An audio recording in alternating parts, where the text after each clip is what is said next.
இந்த காலை வேளையில கர்த்தருடைய வசனத்தை வாசிச்சிங்களா? இல்ல உங்கள் தேவனுடைய வார்த்தையெல்லாம் மறந்த நிலையில உட்கார்ந்து உங்க உலக பிரகாரமான காரியங்களை பேசி காலத்தையும் நேரத்தையும் வீணடிச்சு ஆசீர்வாதத்தையும் சுதந்திரிக்காம குடும்பத்தில் சந்தோஷ சமாதானத்தை இழந்த நிலையில நிக்கிறீங்களா? இன்னைக்கு கர்த்தருடைய காலை வேளையில் அவர் பிரசன்னத்துக்கு வாங்க. இன்னைக்கு உங்களுக்கு தேவனுடைய வார்த்தை என்ன தெரியுமா? மீகா 4வது அதிகாரம் 2வது வசனத்தின் பின்பகுதியை நான் வாசிக்கிறேன். ஏனெனில் சீயோனிலிருந்து வேதமும் எருசலேமிலிருந்து கர்த்தரின் வசனமும் வெளிப்படும். பரலோக தேவனிடத்திலிருந்து தான் உங்களுக்கு ஜீவனுள்ள வார்த்தைகள் உங்களுக்கு கிடைக்கும். அந்த வார்த்தை தான் பரிசுத்த ஆவியால் எழுதப்பட்ட பரிசுத்த வேதாகமம். இதை எடுங்க. இதன் மூலம் கர்த்தர் இன்னைக்கு உங்களோடு கூட பேசுவார்.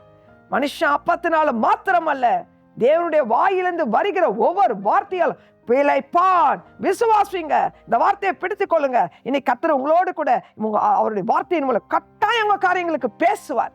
இனி இந்த வார்த்தையை பிடித்துக் கொள்ளுங்க. இந்த நாளை ஆரம்பிங்க. இனி என்றும் எப்பொழுதும் வேத வாசிப்ப விடாதபடிக்கு கர்த்தருடைய வார்த்தையில நீங்க தியானமா இருங்க. கர்த்தர் உங்களை ஆசீர்வதித்து பெருக செய்வாராங்க. ஆமென்.